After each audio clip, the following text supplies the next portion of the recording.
So last night, Donald Trump won the U.S. presidency in a decisive victory. Should end up, with counting still ongoing, he should end up with over 300 electoral college votes. 270 of those votes are needed to win the presidency.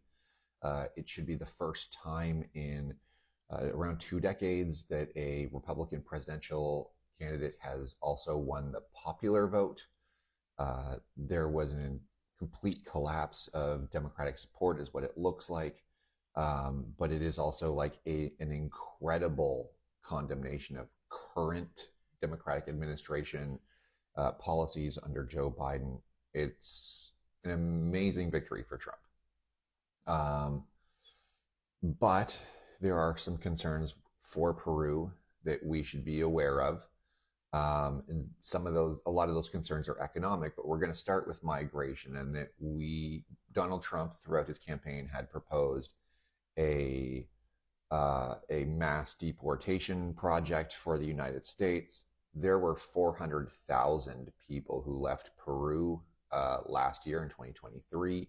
Many of those were destined for the U.S. southern border as undocumented individuals. We do not know at this point how that plays out for them in the US, what occurs if they come back to Peru, or if they are deported back to Peru. We also need to be aware that that does create some economic problems or concerns for Peru in terms of absorbing those people back into the Peruvian economy. And beyond that, we don't know at this point how forceful that deportation project for the United States would be. And so, who else would be included in that in terms of their documentation status and what that would result in? The economic concerns are also wide ranging, but mostly focused around tariffs and international reactions to those tariffs. So, Peru is the world's second largest producer of copper. What does that do in terms of exports to the United States? Peru is the second largest exporter of blueberries in the world, and many of those go to the United States.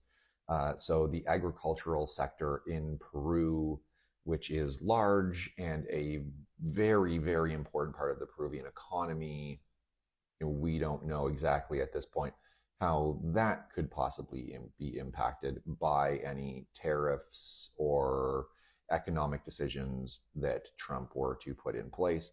We're basing this on tariffs because he was very forceful about the use of tariffs throughout his campaign.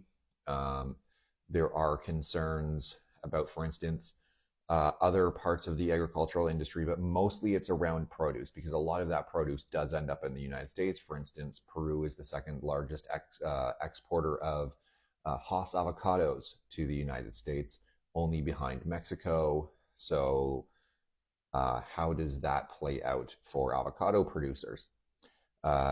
There are also concerns about follow-on reactions to tariffs. Like, for instance, if the United States were to place tariffs on China, China will then need to find markets for its goods. And with the megaport in Shanghai set to open, what does that do to the Peruvian economy in terms of, do we see a situation where China looks for places to, or markets to, offload its goods? Do they flood some markets and therefore reduce prices on some things in a country, but also put more pressure on consumers within those countries, such as Chinese vehicles? There are also concerns about what's called nearshoring, right? So nearshoring would be, for instance, if China were to open manufacturing in Peru in order to avoid larger tariffs on itself. Therefore exporting the goods from Peru as opposed to exporting them from China to avoid tariffs. What does that do for the Peruvian economy? What sort of manufacturing are we looking at, and what sort of wages are attached to that manufacturing? Is this good or bad? We don't know.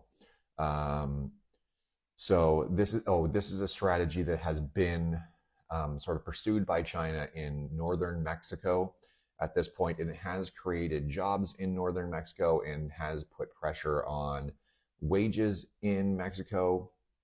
but at the same time, it comes with its own set of concerns, whereby Mexico has become a target of some tariffs, um, at least in Donald Trump's proposals during his campaign. So while like undoubtedly this is domestically for Trump, it is a sign that he has a lot of support for his ideas. At the same time, it does create some international concerns, particularly around economics. And Peru should be absolutely prepared for that and in whatever form it takes.